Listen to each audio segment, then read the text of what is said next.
Today in Agronomy on KFIL AM 1060 with Pioneer Field Agronomist Allie and Josh Schaffner. Here's Josh and Allie. Good morning, Southeast Minnesota. It's October 14th, 2020, and this is episode 44, Allie. What can we say? Soybean harvest is probably, I guess in my career in Southeast Minnesota, probably has been taking place at a record clip. Great stretch of weather there. However, with the weather, Allie, beans got a little dry, and that was probably the story of kind of the last week. Yeah, and I think, like you said, pretty fast and furious pace here, which was good to see just because some of these beans, they were getting a little bit dry on us. So it made me feel a little bit better knowing that before we had some of this rain that came through earlier this week, that for the most part, a lot of those beans that were drier were out of the field. We don't want to put those through too many rinse and dry cycles. In general, just general observations from the soybean crop as we kind of get closer to a wrap up here. I think pleasantly surprised has been the word that I keep associating with the soybean crop that we've taken off this year. It's just been really nice to see. I think, it is interesting. We look at a really hot and dry year here. So I think that's why some of these yields are maybe surprising us a little bit more. But like we've mentioned on past shows, I think those rains at the end of August, though a little bit later, certainly contributed to weight of grain. What would your take be?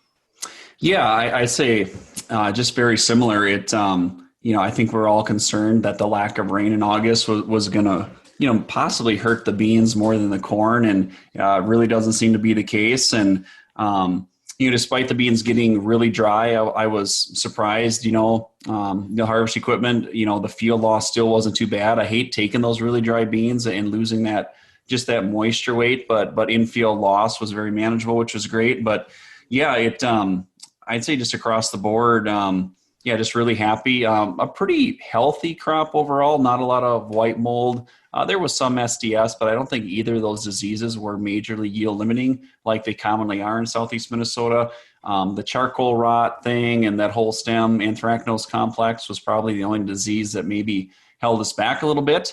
But with that said, Allie, I still don't know if we reached the max potential of this crop. I do think a little bit more moisture in August. I think it really could have been really quite something. However, Allie, if we pair that kind of to historics, we run a lot of replicated sets in Southeast Minnesota. We talk about these trials. We do, Allie, in the off season a lot.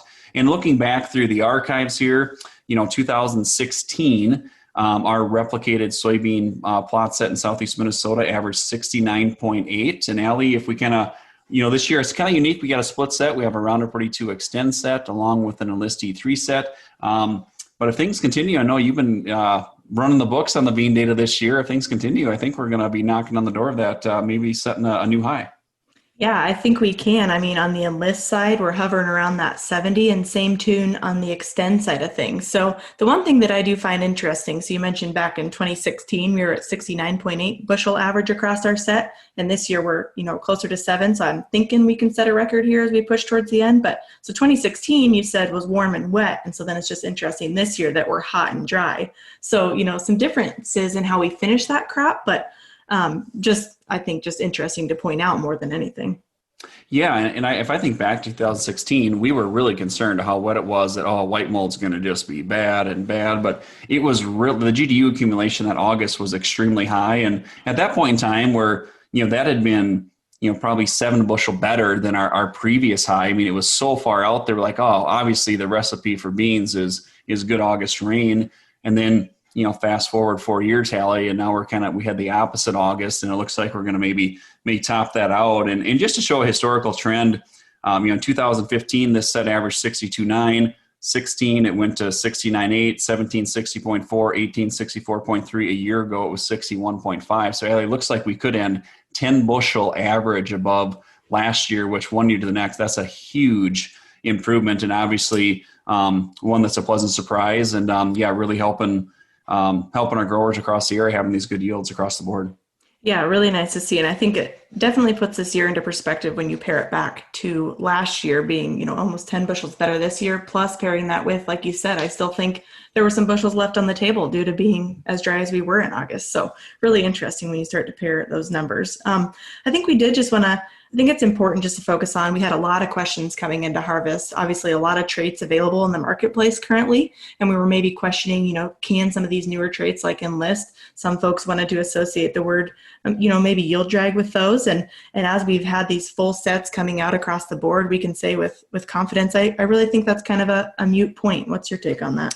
Yeah, it looks like, and we're not quite done yet. So these are just looking at kind of where we're at. It looks like Roundup to Ready to Extend is going to finish around 71. It looks like Enlist is going to finish around 70. So we're talking about a bushel. Really hard. The maturity range was a little bit different in each set. So we may have to kind of maybe pull that down a little bit and look at like maturities before we do a complete comparison. But there's really not going to be a big difference. And obviously the weed control system and the ease of use of Enlist is going to be attractive. And I think that's a question a lot of growers are going to have as we get wrapped up with harvest, is really curious how that lined up. And so far, so good. And, the other thing, Ellie, we talked briefly about this last week before we get into break here.